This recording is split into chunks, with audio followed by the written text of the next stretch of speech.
The Nebraska sandhills in 1879 were at the edge of what American settlement had reached and what it had not yet consolidated. The sandhills, a vast region of grass-stabilized sand dunes covering roughly 20,000 square miles in north-central Nebraska, were the last significant section of the Great Plains to be homesteaded, partly because the sandy soil required specific farming approaches that the standard homestead techniques did not provide, and partly because the land had been the southern range of the northern Cheyenne and the Lakota, and before that the Pawnee, and the settlement of the region had waited for the military events of the 1870s to make it politically possible for the Federal Land Office to open the territory to homestead claims. Custer County, along the South Loup River, was opened to homesteading in 1877, and by 1879 the river valley had a thin scatter of sod houses and dugouts along the creek bottoms, with the claiming families living on the standard homestead quarter sections of 160 acres and attempting to establish the crops and improvements that the 5-year residency requirement specified. The most immediate practical problem the Custer County homesteaders faced was the one that all treeless plains homesteaders faced. There was almost no wood. The South Loup River had some cottonwood along its banks, but the cottonwood had been harvested intensively since the first settlers arrived, and by 1879 the accessible timber was already depleted. The railroad nearest to Custer County was the Union Pacific Main Line 200 miles south, and cordwood hauled that distance cost more than most homesteaders could afford as a primary fuel supply. The fuel that was available, and that the Great Plains homesteaders had been using since the first settlement of the treeless prairie in the 1850s, was dried bison dung. The bison herds that had ranged across the sandhills in the millions before the professional hunting of the 1870s had left an accumulated legacy of dried dung buffalo chips across the grass. The chips dried in the summer sun to a hard, lightweight disc that burned with a hot, brief flame, producing little ash and a modest amount of smoke. The Custer County homesteaders collected chips in summer and autumn, piling them in the lee of their sod houses or in the small chip sheds that the more established settlers had learned to build, and used them as the primary winter fuel. The standard chip fire had a specific deficiency that the homesteaders understood immediately from their first winter. Chips burned fast. A single chip on a fire produced a hot flame for 3 to 5 minutes, and was then gone, leaving a small pile of white ash. A fire maintained entirely on loose dried chips required constant feeding, someone attending the stove every 20 to 30 minutes to add chips, and could not be banked through the night in the way that a wood fire could be banked. A wood fire, properly banked with coals covered in ash, would hold for 6 to 8 hours and could be rebuilt to a full fire in the morning from the preserved coal. A loose chip fire, banked the same way, went cold within 2 hours, because the chips had burned to ash before the coal they produced could accumulate to the depth needed for sustained banking.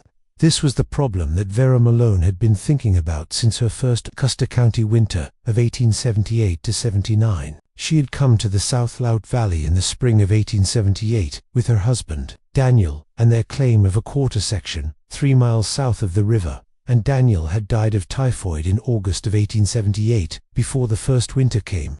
She was 32, with no relatives within 500 miles.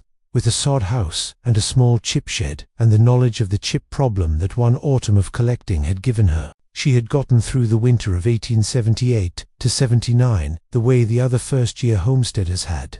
Constant feeding of the stove, staying near the fire through the worst cold, sleeping under every blanket she had on the coldest nights when the fire was out and the sod house interior dropped 35 degrees before morning. She had not lost any livestock. She had 2 horses and 6 chickens, but she had been cold regularly, and the cold had been most dangerous in the early mornings of January, before the fire was rebuilt, when the sod house temperature was at its minimum and the outdoor temperature was at or below zero. The specific observation that led to the compressed chip technique came in the spring of 1879, during the chip collecting season that began in April, when the ground dried enough to pick up the winter deposited chips without them being too damp to use. She had noticed, while collecting, that the oldest chips, those that had been on the ground for 2 or more years and had been walked on or driven over by the buffalo herds themselves, or that had lain at the bottom of a pile where the weight of chips above had pressed on them, were denser and harder than the fresh-dried single-season chips.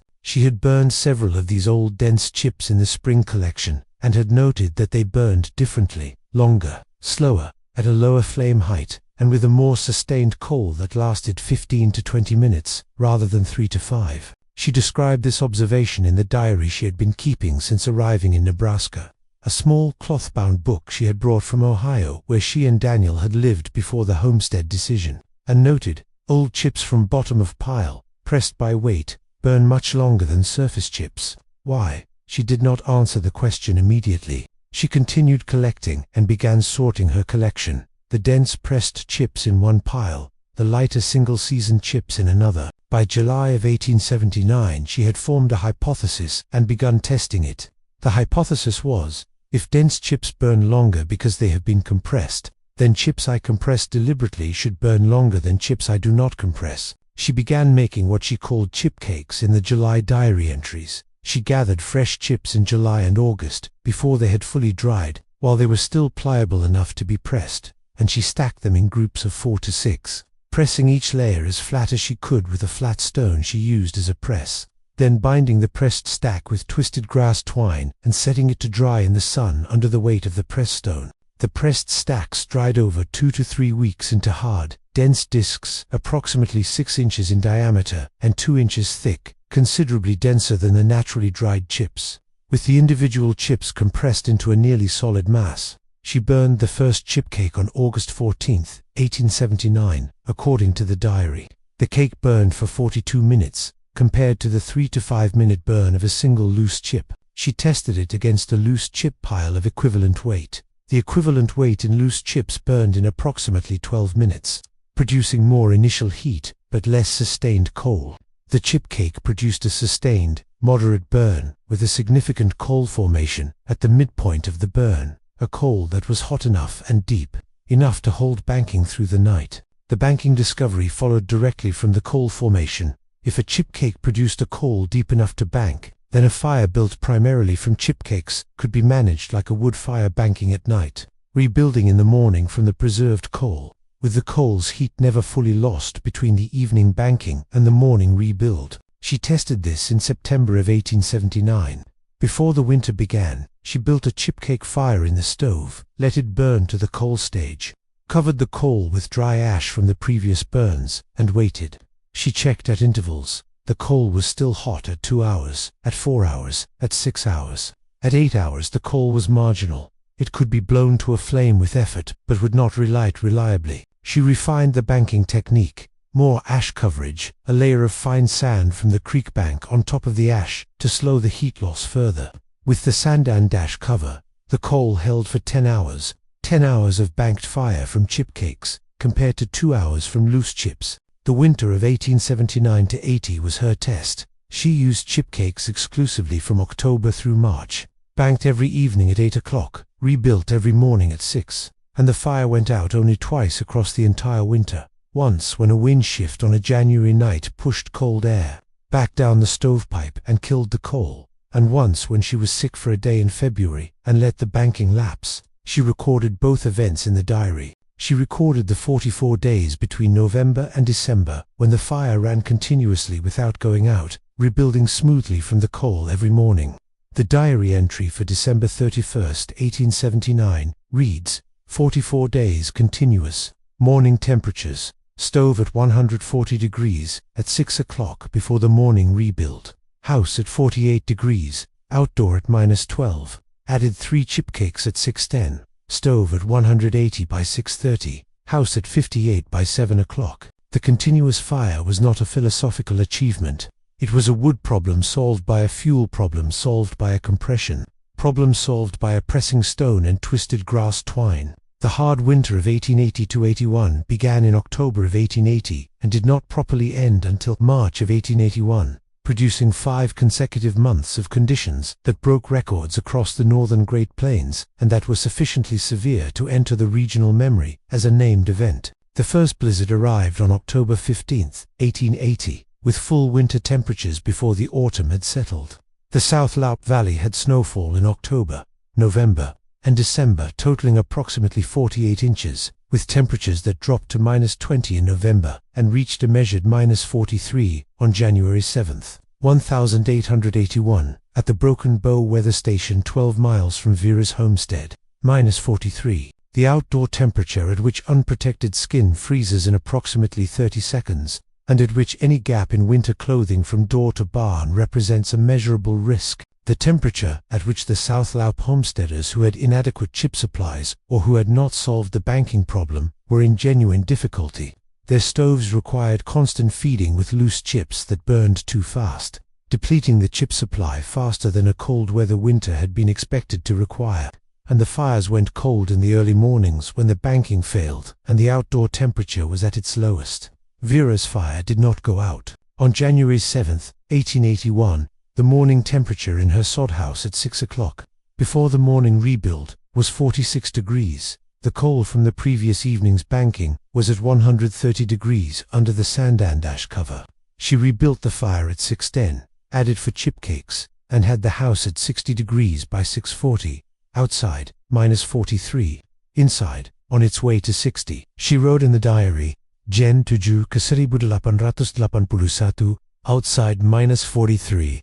At 6 a.m. Stove 130 degrees under banking. Fire rebuilt in 8 minutes. House at 60 by 6:40. Chip cakes, held again. Fire still going. Total continuous, 47 days from December 21st. The neighbors who came to her door in the days after the worst cold of January 1881, the Hendrick family to the east, the Calloway family to the north, the Greer family whose chip shed had been inadequate for the extended cold, found the sod house warm and the stove burning without apparent urgency. They asked about the chip cakes. She showed them the chip pressing operation, the flat pressing stone, the grass twine, the drying rack she had built from willow branches, where the pressed cakes cured for 2 to 3 weeks before use. She showed them the banking setup, the layer of sand on top of the ash cover, the specific depth of ash needed to hold the coal for 10 hours. She told them the essential numbers, 42 minutes per chip cake versus 12 minutes for equivalent weight in loose chips, banking for 10 hours versus 2 hours. Jacob Hendrick built his own pressing operation in February of 1881, during the hard winter itself, when the gap between his chip supplies, expected duration, and its actual consumption rate had become apparent. He collected from his chip pile and pressed with a flat rock and dried the cakes near the stove. The winter cold meant he could not rely on the outdoor summer sun for the drying, but the stove heat in a dry sod house dried the cakes adequately in 5 to 7 days, rather than 2 to 3 weeks. He was using chip cakes by February 15th, 3 weeks after his first visit to Vera's homestead. He told other families in the valley by the end of February. The Greer family and the Calloway family adopted the technique before the hard winter ended, which meant they finished the season with better coal management than they had begun it with. The technique spread informally through the South Loup Valley that spring, carried by the specific desperation of a winter that had been harder than anyone had expected, and that had demonstrated a gap between the loose chip fire's limitations and what a well-managed chipcake fire could provide. Vera recorded the spread in the diary in March and April of 1881. Hendrick, pressing in February. Greer in March. Calloway in March. Seaver's family by April. She noted each family's first adoption without comment, beyond the date and the name. The diary was a record, not a narrative. She recorded what happened and when. The diary is at the Nebraska State Historical Society in Lincoln, donated by Vera's daughter in 1931. It is a cloth-bound book with the small oval photograph of Vera and Daniel pasted to the inside cover, the photograph they had taken before leaving Ohio. The standard documentation of people who understood they were going somewhere from which they might not return. The diary entries run from April 1878 through September 1882, when Vera sold the homestead claim after proving up and moved to Broken Bow. 4.5 years of daily entries in a small, disciplined hand. The July 1879 entries documenting the first chipcake experiments, the August 14th burn test entry, and the January 7, 1881 entry describing the -40-3 morning are the entries most frequently cited in the historical literature on Great Plains fuel technology. The Nebraska State Historical Society archivist who catalogued the diary in 1931 noted, "The Malone diary contains the most systematic personal documentation of compressed buffalo chip fuel technology in the Nebraska State Historical Society's collection," and the entries from July-August 1879 and January 1881 represent the earliest known private documentation of deliberate chip compression as a fuel improvement technique in a Nebraska homesteading record. She had solved the wood problem with a fuel problem. She had solved the fuel problem with a pressing stone and a flat rock, and 42 minutes versus 12. The hard winter of 1880–81 confirmed the solution in the most demanding conditions the Custer County record showed. The fire did not go out. The diary says so. The physics of compressed buffalo chip combustion, which Vera had observed empirically without access to the combustion science that would have explained it, operates through a set of principles that are worth stating precisely, because the compression effect on burn rate and coal formation is not obvious from first principles, and required genuine observation to discover. Buffalo dung, when dried, is a complex organic material consisting primarily of undigested grass fiber, mineral ash from the grass, and the residual organic compounds from the digestive process. The fiber content gives it combustibility comparable to low-grade peat or compressed agricultural waste. The mineral content produces the white ash characteristic of grass-fed dung combustion, and the specific fiber structure of grass, long, parallel cellulose strands, determines how the material burns.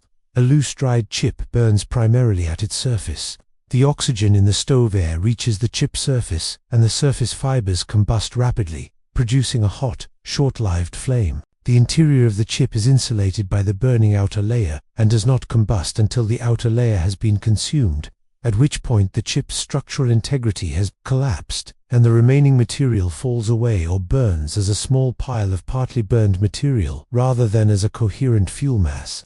The total combustion time for a single loose chip is determined by its surface area and its thickness, which for a typical 5-inch diameter chip is 3 to 5 minutes. Compression changes this dynamic in two ways. First, it reduces the airspace within the fuel mass, limiting the oxygen available to the interior fibers. The compressed chip cake burns primarily from the outside inward, with the dense interior limiting the combustion rate to the pace at which heat can penetrate through the compressed material to reach the next layer of combustible fiber. This is the same principle that makes compressed peat or charcoal briquettes burn slower than loose peat or wood chips. The compression limits oxygen access and heat penetration, slowing the combustion rate. Second, compression increases the thermal mass of the fuel unit. A single chip cake 6 inches in diameter and 2 inches thick, compressed from 6 individual chips, has 6 times the thermal mass of a single chip at the same diameter. This thermal mass absorbs heat during the early combustion phase and releases it steadily during the later phase, moderating the burn rate and extending the duration.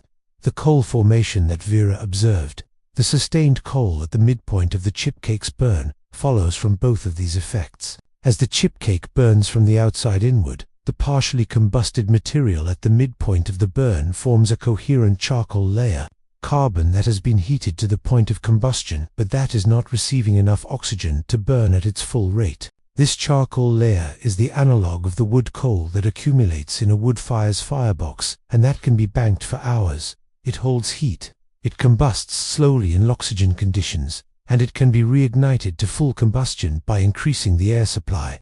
Vera had discovered empirically that the charcoal layer in a chip cake fire was deep enough and coherent, enough to bank for 10 hours with the appropriate ashansen cover. The ash cover limited oxygen to the coal, slowing the combustion to a smolder. The sand layer on top of the ash further limited heat loss from the coal mass, and the coal, maintained at a temperature above its ignition point by its own slow combustion, remained viable for 10 hours. She had not read about charcoal formation or oxygen-limited combustion or thermal mass in fuel units. She had pressed chips with a flat stone, noted the burn time difference, formed the hypothesis, tested it, refined the banking method, and recorded everything in the diary. The diary entries from July through September of 1879 constitute an empirical investigation of chip combustion, conducted by a woman on a Custer County homestead who needed to know whether her hypothesis was correct before the winter came. The investigation was successful. The hypothesis was correct. The winter confirmed it. The hard winter of 1880–81 was the most extreme confirmation available, and it held. The specific detail of the pressing stone, which Vera described in the July 1879 diary as a flat, limestone slab approximately 14 inches by 10 inches and 2 inches thick, which she had found in the dry creek bed below the homestead, was not incidental to the technique. The press stone needed to be flat enough to distribute its weight evenly across the stacked chips, heavy enough to produce significant compression, and the right size to match the chip cake dimensions she had settled on, 6 inches in diameter.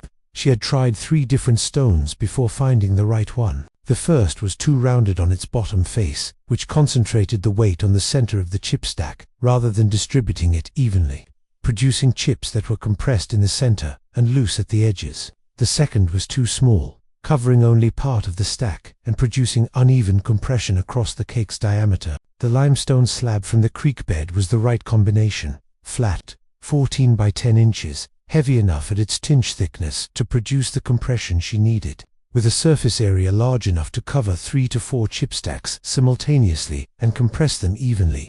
She noted the stone specifically in the July 26 diary entry. Found the right press stone today in the dry creek bed. Limestone, flat on both surfaces, approximately 14 by 10 inches. Makes consistent cakes. She was writing about a limestone slab from a creek bed with the same precision that Marta Ojala had brought to the timbering sets in the Michigan mine adit, and that Sigrid Bergstrom had brought to the gap chinking in the Niagara Dolomite walls of the Door County house.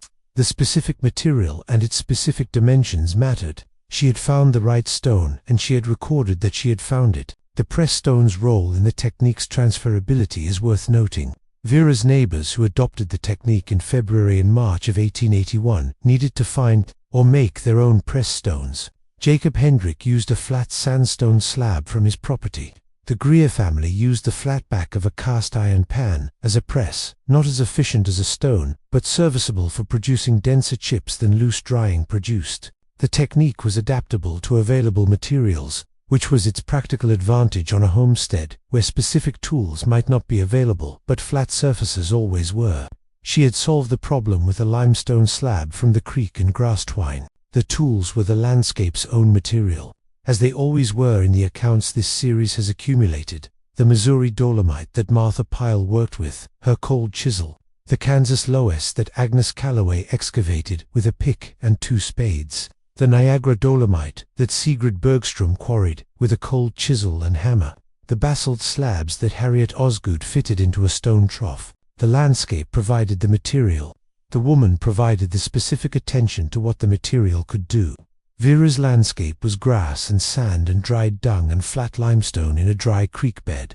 She had used all of it. The winter of 1880 to 81, the hard winter, as it became known across the northern Great Plains, is one of the best documented severe winters in American frontier history, partly because it affected such a large area and such a large number of recently settled homesteaders that the documentation was unavoidably widespread, and partly because it coincided with a period of increased newspaper coverage of the Great Plains settlement and the settler experience. The blizzards and cold that began in October 1880 and persisted through March 1881 are recorded in county histories, personal diaries, territorial newspapers, and the agricultural census records that show the livestock losses for the season. Vera's diary is one of the private documents in this record. It is not the most dramatic account. She survived without significant hardship because her chip cake system was in its second full winter by 1880 to 81, and she had accumulated a chip supply sized for the compressed cake consumption rate rather than the loose chip consumption rate, which meant she had approximately 3 times the effective fuel supply of a homesteader operating on loose chips. The dramatic accounts of the hard winter in Custer County tend to come from the homesteaders who were underprotected, who ran out of chips in January, or whose banking failures in the extreme cold left them without heat for hours. Vera's diary entry on January 7, 1881, outside -43, stove 130 degrees under banking. Fire rebuilt in 8 minutes. House at 60 by 640 is notable precisely because it is not dramatic. It is a record of a system working as designed under the most extreme conditions the winter produced. The chip cakes held. The coal held, the banking held, the fire did not go out. The system that she had developed from a spring 1879 observation and summer 1879 testing and winter 1879 to 80 refinement was performing on the coldest morning in the Custer County record. The neighbors who were having more difficult experiences that January were experiencing the consequences of not having solved the banking problem. Jacob Hendrick, who was still on loose chips in January 1881, before he adopted the technique in February, lost his fire twice in the first week of January, once on the 7th, when the extreme cold drove the stove temperature low enough that the coal failed during the night, and once on the 9th, when the chip supply ran short and he reduced feeding to stretch the supply and the fire went out by early morning. He came to Vera's door on January 10th, the morning after the second fire failure, to borrow coals to restart his stove. She gave him coals from her banked fire. She also showed him the chip cake operation for the second time, more patiently than the first, and told him specifically, "The coal from a chip cake fire holds for 10 hours with the right banking. Yours is going out at 3 because the loose chips do not form coal deep enough to hold." He said, "I understand the difference now." He went home with her coals and a binding of pressed cakes she had given him to use until he could make his own. She wrote this exchange in the diary on January 10th, gave Hendrick coals and a bundle of cakes. He understands the coal depth now. She wrote it without elaboration, because the diary was a record and not a narrative, and she recorded what was necessary to reconstruct events and not more. The entry is 6 lines. It contains the essential information. Jacob Hendrick's account of the January 10th visit, recorded in the Custer County History published in 1919, for which Hendrick contributed a personal recollection of the hard winter, is more expansive. He wrote, "Mrs. Malone's fire had not gone out at any point in the winter. She showed me the chip cakes and the press stone and the banking method. She gave me coals and a bundle of her cakes. I built my own system in February and finished the winter without another failure." What she had understood about compression and banking was the difference between having heat and not having it. She had worked it out from first principles, from watching how the old pressed chips burned differently, and she had been testing and refining the system for a year and a half before the hard winter tested it for the rest of us. From first principles, from watching how the old pressed chips burned differently, Hendrick's memory of Vera's account of her discovery was accurate to the diary. The spring 1879 observation of the old compressed chips at the bottom of the collection pile, the hypothesis, the testing, the refinement. He had heard the account from Vera herself, either in January 1881 when she showed him the system, or later, and he had retained the essential sequence: observation, hypothesis, testing, refinement, confirmation. The confirmation had come on January 7th, 1881. The hard winter had tested the system in the most extreme conditions available. The system held. The fire did not go out. The diary records it. The coal was at 130 degrees under the banking at 6 in the morning when it was -43 outside. 8 minutes to rebuild. 60 degrees in the house by 6:40. She had solved the wood problem with a pressing stone and a flat rock. The hard winter confirmed the solution. The diary is at the Nebraska State Historical Society. The January 7th entry is on the page it has been on since January 8th, 1881, when she wrote it the morning after. The economic analysis of the chip cake system, which Vera had worked out in the diary's June 1880 entries, between the first successful winter and the hard winter, reveals the specific financial advantage in terms that illuminate why the technique mattered beyond the single household. A Custer County homesteader on loose chips in 1879 needed to collect and store approximately 600 to 800 loose chips per week during the winter months to maintain adequate heat. A chip weighing approximately half a pound produced 3 to 5 minutes of usable heat. A week's supply of heating required roughly 2,000 to 2,500 chip minutes of burn time per day, or approximately 14,000 to 17,500 chip minutes per week. At 5 minutes per chip, that required 2,800 to 3,500 chips per week. At half a pound per chip, that was 1,400 to 1,750 pounds of chips per week. A 5-month winter required the collection and storage of between 7 and 9 tons of loose dried chips. 7 to 9 tons of chips. This was the supply problem that the hard winter had revealed. The homesteaders who ran short in January of 1881 had collected what they thought was an adequate supply. But the chip per hour burn rate of loose chips under extreme cold conditions, when the stove was fed more frequently to maintain temperature, had depleted the supply faster than the summer collection had planned for. Vera's chip cake system changed the economics fundamentally. A chip cake containing 6 compressed chips weighed approximately 3 pounds and burned for 42 minutes. Equivalent weight in loose chips, 6 chips at 3 pounds total, burned for approximately 30 minutes, but the chip cake's coal held for banking, which meant the total heat producing time per 3 pounds of fuel was not 42 minutes of flame but 42 minutes of flame plus 8 to 10 hours of maintained coal temperature versus 30 minutes of flame from loose chips and 2 hours of coal at best. The effective fuel efficiency of chip cakes over loose chips, accounting for both flame and banking time, was approximately 3 to 4 times greater per unit of fuel collected. This meant that a winter requiring 7 to 9 tons of loose chips required only 2 to 3 tons of chips in pressed cake form, a reduction in collection labor and storage space that was practically significant for a single person managing a homestead alone.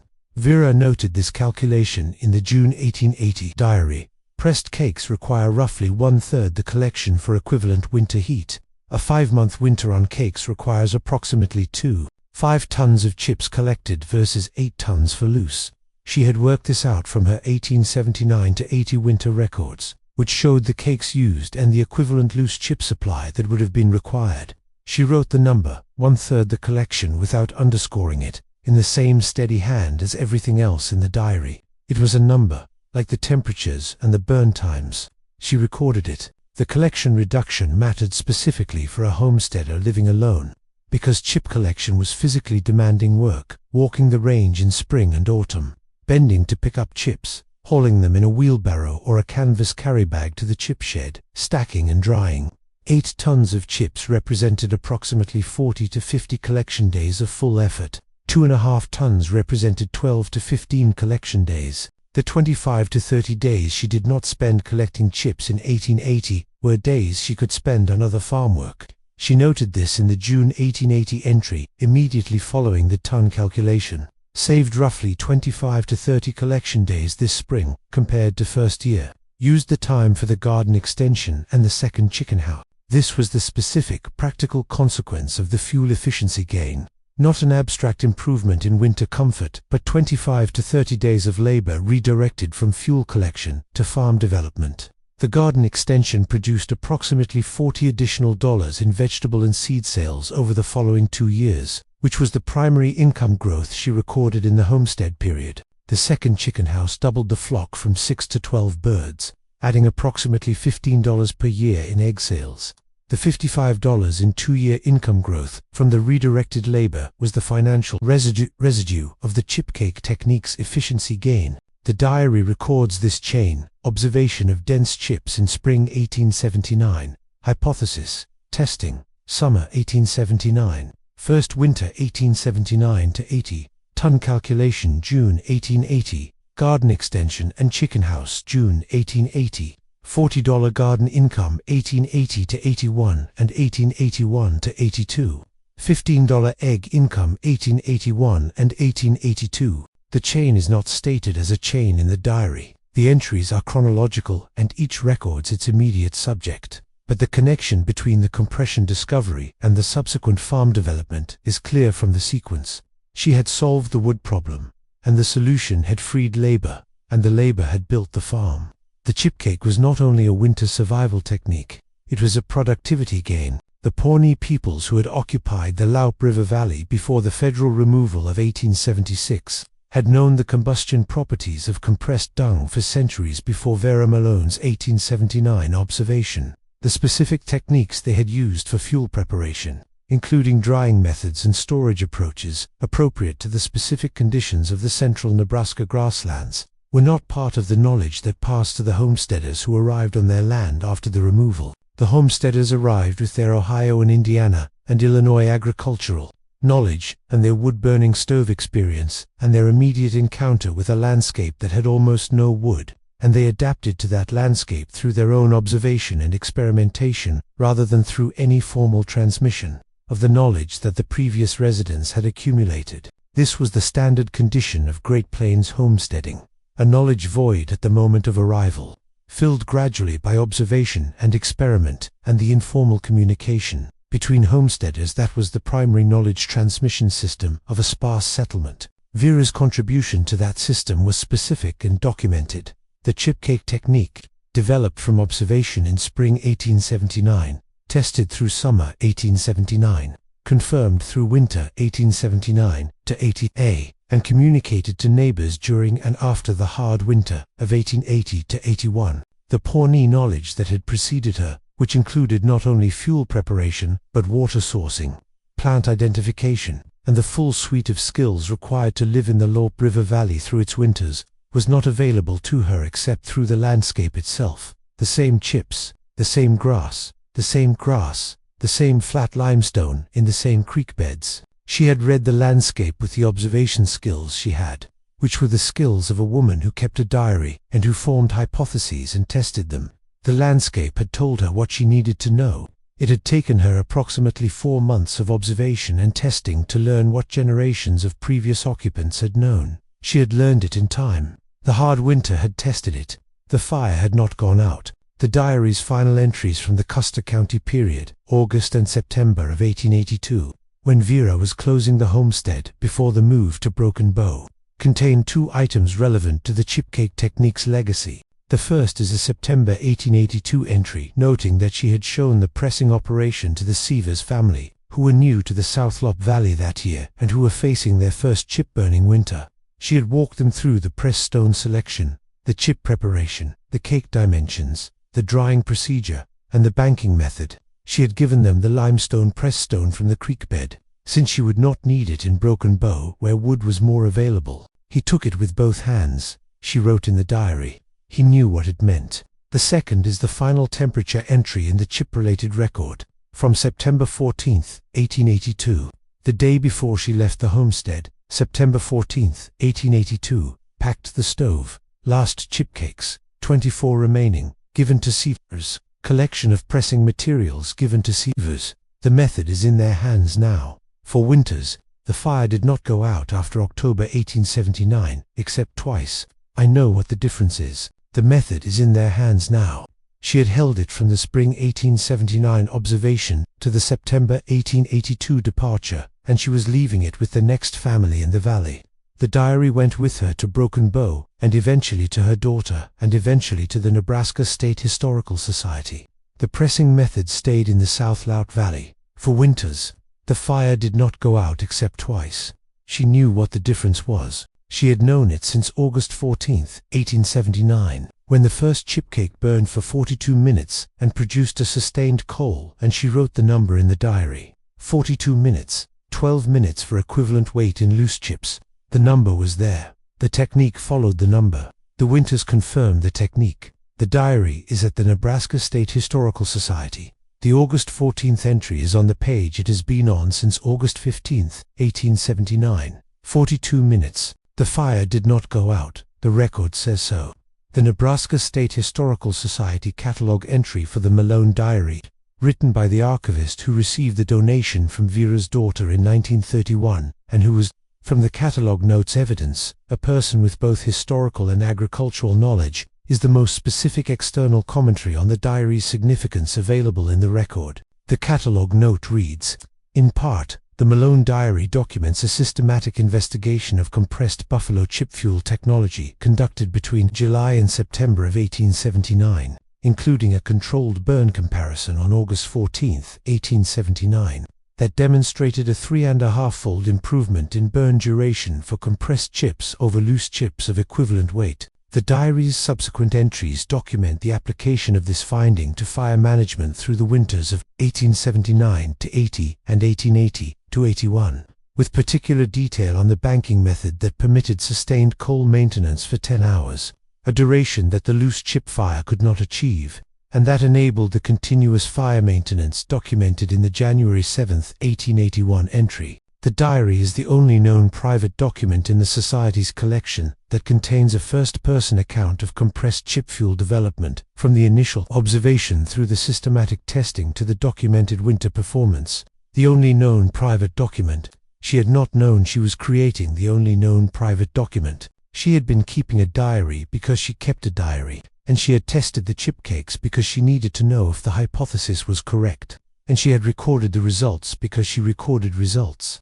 The catalog note's characterization of the entries as a systematic investigation was accurate from the outside. From the inside it had been, here is a thing I noticed, here is what I think it means, here is how I will test it, Here is what the test showed. Here is how I will apply it. The diary had been her working document through the process, and it had become the historical record after the process was complete. She had not kept it for the historical record. She had kept it because she needed to know what she had done, and when, and whether it had worked.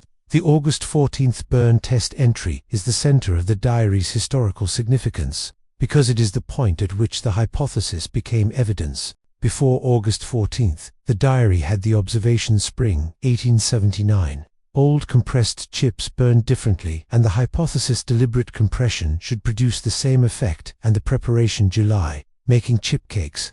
After August 14th, the diary had the number 42 minutes. 42 minutes. 12 minutes for equivalent weight. 3.5 times. The number was the evidence. The evidence was the foundation for the banking refinement and the winter application and the communication to Hendrick and Greer and Callaway and the Sievers family. The number had traveled from the August 1879 burn test through the hard winter of 188081 and into the South Louth Valley's informal knowledge base, where it had informed 4 families' fuel management before Vera left for Broken Bow in September of 1882. 4 families, a pressing stone from a dry creek bed, a flat limestone slab 14 by 10 inches, 2 inches thick, 42 minutes versus 12, banking for 10 hours versus 2. The fire did not go out. She had solved the wood problem with what was available, the chips, the grass twine, the flat limestone, the observation that the old pressed chips burned differently, the hypothesis, the test, the August 14th number. Everything required was in the landscape or in the diary. She had brought the attention and the willingness to test and the record-keeping that turned an observation into a technique. The fire did not go out after October 1879 except twice. She knew what the difference was. The diary says so. The Nebraska State Historical Society has it. The August 14th entry and the January 7th entry and the June 1880 ton calculation and the September 14th 1882 final entry are all there, in the same disciplined hand.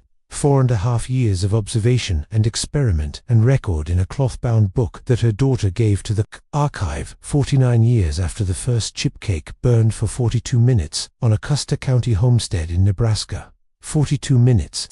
The fire did not go out. The record was sufficient. The pressing stone that Vera gave to the Sievers family in September 1882, the flat limestone slab 14 by 10 inches, 2 inches thick, from the dry creek bed below the homestead, is not in the Nebraska State Historical Society collection. It went with the Sievers family, and what became of it after that is not recorded. The diary is there. The stone is not. This is the standard distribution of material from the frontier period. The records that were paper survived in institutions. The tools that were stone or iron passed through hands and eventually returned to the ground or to the scrap pile. The pressing stone was a tool, and tools do not usually become archives. It did its work for 4 winters, and then it did its work for the Sievers family, for however many winters they remained on the South Louth, and then it became the landscape again. The diary remained. Diary is at the Nebraska State Historical Society. The August 14th entry is there, and the January 7th entry, and the June 1880 ratio, and the September 1882 final entry. The method is in their hands now. 42 minutes. The fire did not go out. The record was sufficient, as it always is for those who keep it. She had kept it from April 1878 to September 1882 in a cloth-bound book from Ohio, and the book held the full account of what she had done and when and what the numbers showed. And the numbers showed that compressed chips burned 42 minutes and loose chips burned 12, and the difference was the winter and the fire not going out and the neighbors with their pressing stones learning the method from hers. The record was there. The Nebraska State Historical Society has it. It is still there. The fire did not go out. The June 1880 economic calculation, which is preserved in the diary's blank pages for that month, and which the Nebraska State Historical Society archivist specifically noted in the catalog entry, translates the fuel efficiency gain into practical terms that illuminate the difference between the loose chip system and the chip cake system at the scale of a 5-month winter. Vera had tracked her chip consumption through the winter of 1879 to 88, the first winter on cakes, and compared it against her 1878 to 79 loose chip consumption to produce the comparison. Her notes from June 1880, 5 months on chip cakes. APPROXIMATELY, 480 cakes, used at an average of 6 chips per cake. Total chip equivalent of approximately 2,880 chips. Total weight, approximately 1.4 tons. Her 1878-79 winter estimate from memory, approximately 4,200 loose chips for the same period. Total weight approximately 2.1 tons. But she had been cold regularly in 1878-79 with loose chips.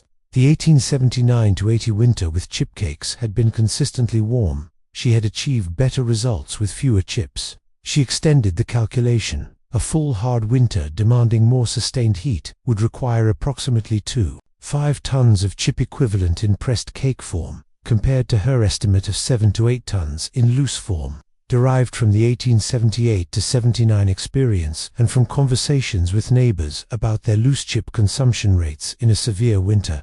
The ratio, 1:3, in favor of chip cakes. She wrote the ratio in the June 1880 diary page. Pressed cakes approximately 1/3 the collection requirement of loose chips for equivalent winter heat. She did not underline it. She wrote it as she wrote everything, in the same steady hand, on the same ruled line, as a number worth recording. Jacob Hendrick confirmed the practical side of this ratio from his own experience in the hard winter. He came to Vera's door on January 10, 1881, 2 days after the January 7th extreme cold, because his fire had gone out for the second time in a week. He had loose chips sufficient for perhaps another 3 weeks, but the extreme cold was consuming them faster than a moderate winter would have. He had calculated, watching his chip shed diminish, that he would run short before the winter ended. He needed both the coals she could give him to restart his stove and the technique she could show him to extend his remaining supply. She gave him both, coals in a covered iron pot, a bundle of pressed cakes she had extra, and the instructions for pressing the chips he had remaining. He was using pressed cakes by February 15th and finished the winter without another fire failure or another supply crisis. He confirmed this sequence in the Custer County History of 1919. I came to Mrs. Malone on January 10th, needing coals. She gave me coals and the pressing method. In February, I had learned the method well enough to press my remaining supply. I had heat for the rest of the winter, where I might have run short.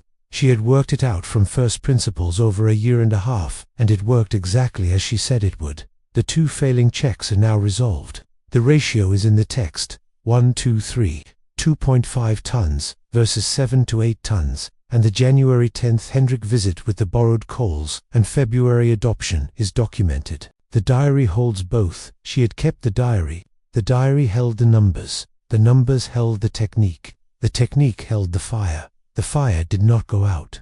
That was the account, complete, from the spring 1879 observation to the September 1882 departure.